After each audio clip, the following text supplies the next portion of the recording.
इस्राएली प्रधानमंत्री Benjamin Netanyahu के इरादे कितने खतरनाक हैं, वो इस बात से पता चलता है कि इस्राएली प्रधानमंत्री बेंजामिन नेतन्याहू ईरान के सुप्रीम लीडर खामेनी को असैसिनेट, उनकी हत्या करना चाहते थे। और यह पेशकश उन्होंने अमेरिकी राष्ट्रपति डोनाल्ड ट्रंप के सामने भी रखी, मगर सीएनएन के मुताबिक ट्रंप ने इस पेशकश को ठुकरा दिया। नेतन्याहू की यह कोशिश, यह साजिश कितनी खतरनाक है, इसका अंदाजा नहीं है दोस्तों आपको। क्योंकि हो क्या रहा है, इस्राएल ने यह ताजा हमले क्यों किए, यह कहते हुए कि ईरान उनके लिए परमाणु बॉम्ब बना रहा है, मगर हर गुजरते दिन के साथ इस्राएल ईरान के लिए ऐसे हालात पैदा कर रहा है, उसे बार बार परमाणु बॉम्ब की तरफ ढकेल रहा है, उसके परमाणु ठिकानों को नेस्तनाबूद कर रहा है, वहां पर एक बड़ा रेडियो एक्टिव रिसाव हो सकता है। हम इसकी चर्चा करेंगे दोस्तों, क्योंकि इंटरनेशनली इससे बड़ी कोई खबर नहीं है। मगर सबसे पहले आपके सामने तेल अवीव के अंदर इस्राएल के बीचों बीच ईरान का डायरेक्ट अटैक, सीधा हमला, और किस तरह का धमाका होता है दोस्तों, खुद देखिए।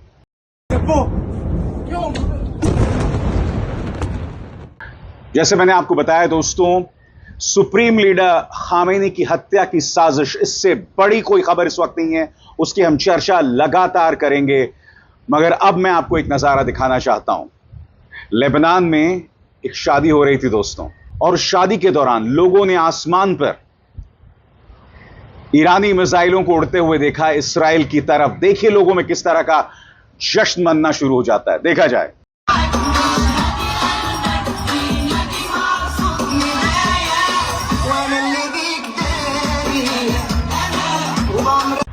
आपको याद होगा दोस्तों, यही तस्वीर मैंने आपको वेस्ट बैंक से दिखाई थी।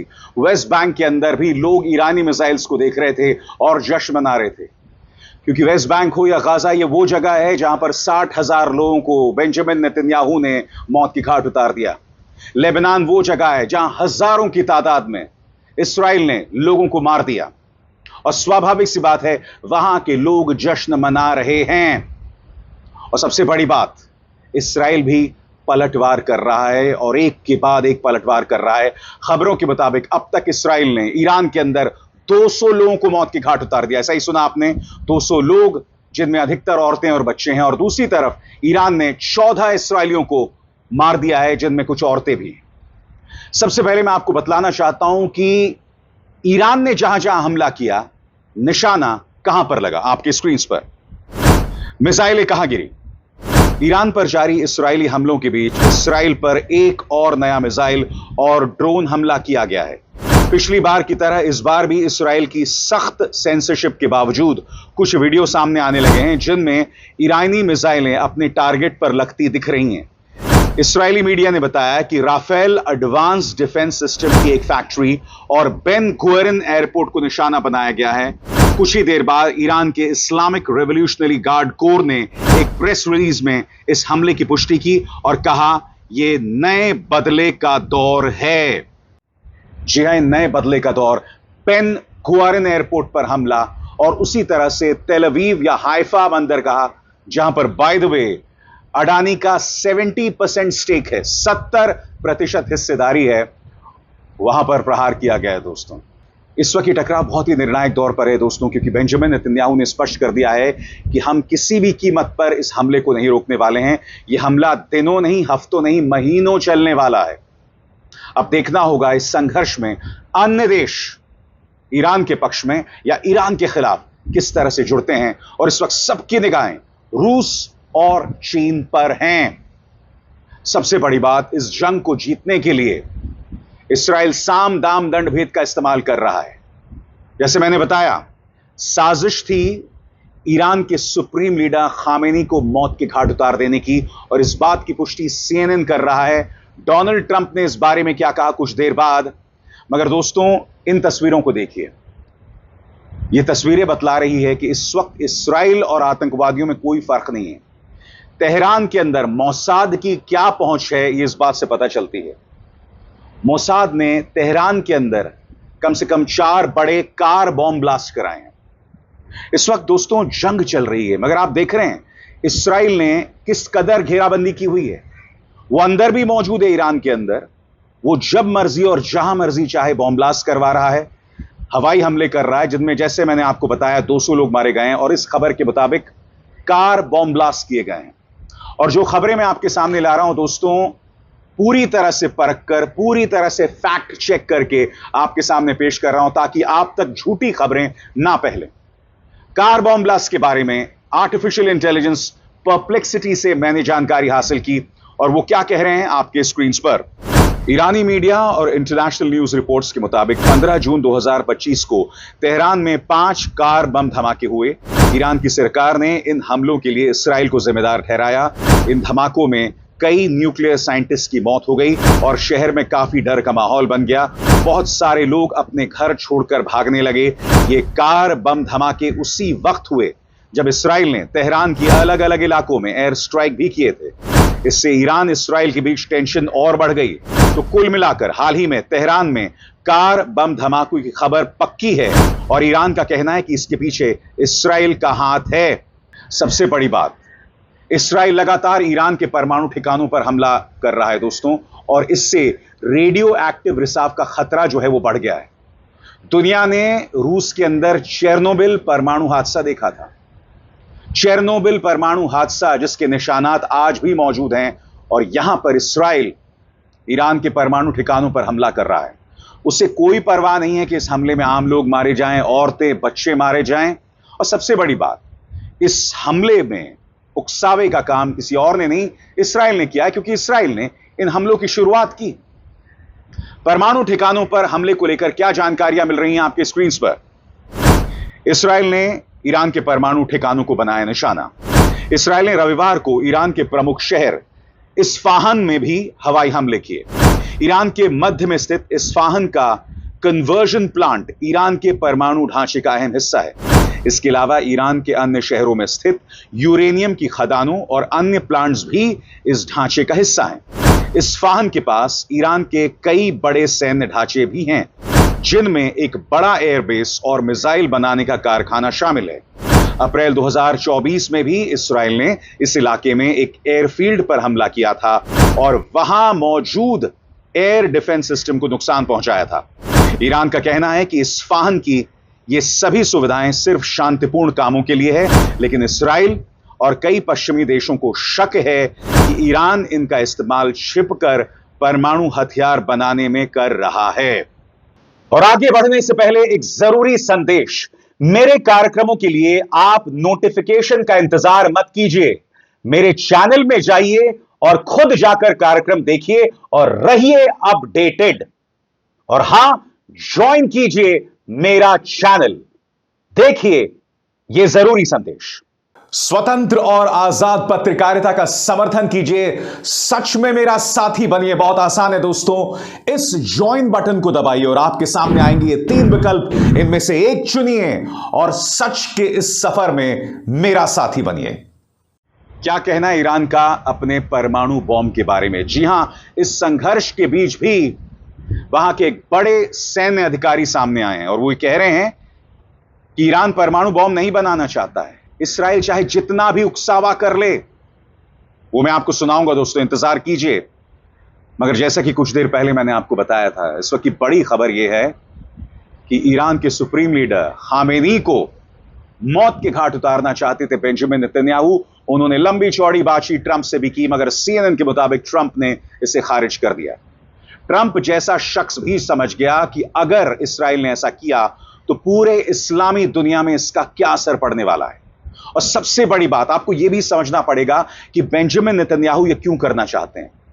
बेंजामिन नेतन्याहू चाहते हैं कि यह जो संघर्ष चल रहा है वो इस्लाम वर्सेस नॉन इस्लाम, यानी मुस्लिम वर्सेस नॉन मुस्लिम हो जाए। क्योंकि एक बार आप खामेनी को मारते हैं तो पूरी जो इस्लामी दुनिया है वो ईरान के पक्ष में हो जाएगी, और बेंजामिन नेतन्याहू यही चाहते हैं। क्योंकि इस वक्त क्या हो रहा है दोस्तों कि कई देश, इनफैक्ट अमेरिका के अंदर भी कई लोग इसराइल का विरोध कर रहे हैं।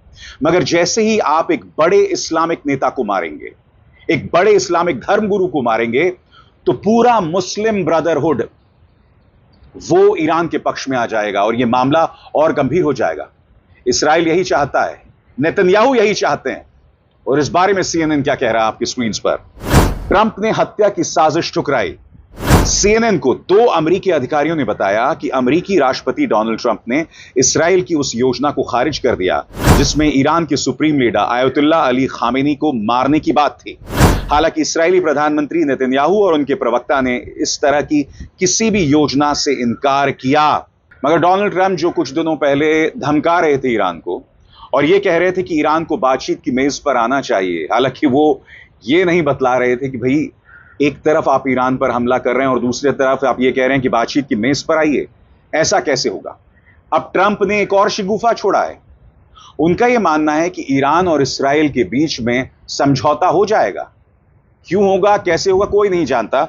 मगर याद कीजिए दोस्तों, कुछ देर पहले मैंने आपको बतलाया था ईरान के एक बड़े सैन्य अधिकारी मोहसिन राजाई ने कहा है कि हम परमाणु बॉम्ब का इस्तेमाल नहीं करेंगे, मगर हम जो भी करेंगे हमारे विचार, हमारा अगला कदम निर्भर करेगा ईरान के सुप्रीम लीडर खामेनी के रुख पर।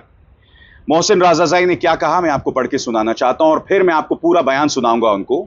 मोहसिन राजाई कहते हैं कि इसराइल और अमेरिका जो भी कहें, हम फिर भी न्यूक्लियर बॉम्ब की तरफ नहीं बढ़ेंगे। हाँ, ये जरूर है कि भविष्य में क्या होगा कोई नहीं जानता, लेकिन अभी के लिए हम अपने सुप्रीम लीडर के फतवे को मानते हैं और उसी के मुताबिक आगे बढ़ रहे हैं। सुनिए मोहसिन राजाई ने क्या कहा। We will still refrain from pursuing a nuclear bomb. Of course, we don't know what will happen in the future, but we still uphold the fatwa of the supreme leader and move forward accordingly. We have to see how events unfold in the future, but for now, we have no intention of going toward a nuclear bomb. We are waiting for the reaction of Israel's allies, whether they will step back or not. That is, the sooner the rational figures in America and Europe act, the better. Their statesmen must withdraw their support from behind Israel. If this does not happen, and we witness the U.S. and other countries providing logistical support to Israel, their aircraft will enter the skies and collide with our missiles, whether they are British, French, or American planes. Therefore, the dimensions of the war may become more serious, and we are preparing ourselves for that. However, we always try not to be the initiator, but we will be the one to end it. तो अब तक Iran ये कह रहा है, मगर जैसे मैंने कहा दोस्तों कि अगर खामेनी को वाकई मार देते हैं बेंजामिन नेतन्याहू, तब उसके बाद क्या होता है हम नहीं जानते हैं। यानी कि हर गुजरते दिन के साथ बेंजामिन नेतन्याहू इस पूरी दुनिया को एक बहुत ही खतरनाक मोड़ की तरफ ला रहे हैं। मगर डोनाल्ड ट्रंप को अब भी उम्मीद है। क्या कह रहे हैं डोनाल्ड ट्रंप, इस पर गौर किया जाए दोस्तों। राष्ट्रपति डोनाल्ड ट्रंप ने रविवार को कहा कि वो चाहते हैं कि इसराइल और ईरान के बीच किसी तरह का समझौता हो जाए और उन्हें लगता है कि इसकी अच्छी संभावना है। लेकिन साथ ही उन्होंने ये भी कहा कि कभी कभी उन्हें आपस में लड़ने देना पड़ता है। इस आदमी की सोच देखिए दोस्तों, इसे लड़ाई कोई मजाक लग रही है। डोनाल्ड ट्रंप ये कह रहे हैं कि इन्हें आपस में लड़ने देना पड़ता है। आपको याद है यूक्रेन और रूस के बारे में उन्होंने क्या कहा था कि ये लोग आपस में ऐसे लड़ रहे हैं जैसे बच्चे लड़ रहे हैं। हकीकत यह है कि आज जो हालात खराब हैं उसमें अमेरिका का भी एक किरदार है। आगे सुनिए।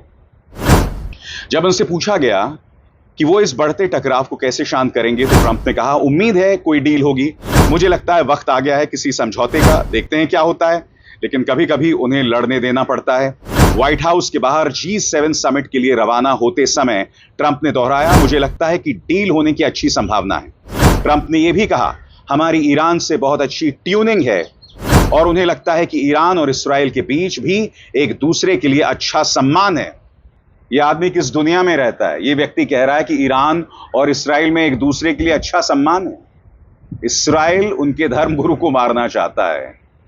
इसराइल का यह भी मानना है कि ईरान परमाणु बॉम्ब का इस्तेमाल करना चाहता है और फिर भी दोनों के लिए अच्छा आपसी सम्मान है। आगे, हालांकि जब उनसे पूछा गया कि क्या उन्होंने इसराइल से ईरान पर एयर स्ट्राइक रोकने के लिए कहा है, तो ट्रंप ने जवाब दिया, मैं इस पर कुछ नहीं कहना चाहता। लड़ने दो वाली बात ट्रंप पहले भी रूस यूक्रेन जंग पर बोल चुके हैं। उन्होंने इस जंग की तुलना दो बच्चों की लड़ाई से करते हुए कहा था, कभी कभी आप दो बच्चों को पार्क में लड़ते देखते हैं, वो एक दूसरे से नफरत करते हैं, आप उन्हें अलग करने की कोशिश करते हैं, लेकिन वो नहीं चाहते। तब बेहतर होता है कि उन्हें थोड़ा लड़ने दिया जाए और फिर अलग किया जाए। यह है सोच दुनिया के सबसे ताकतवर आदमी की, और यही इस दुनिया का दुर्भाग्य है दोस्तों। अभिसार शर्मा को दीजिए इजाजत। नमस्कार।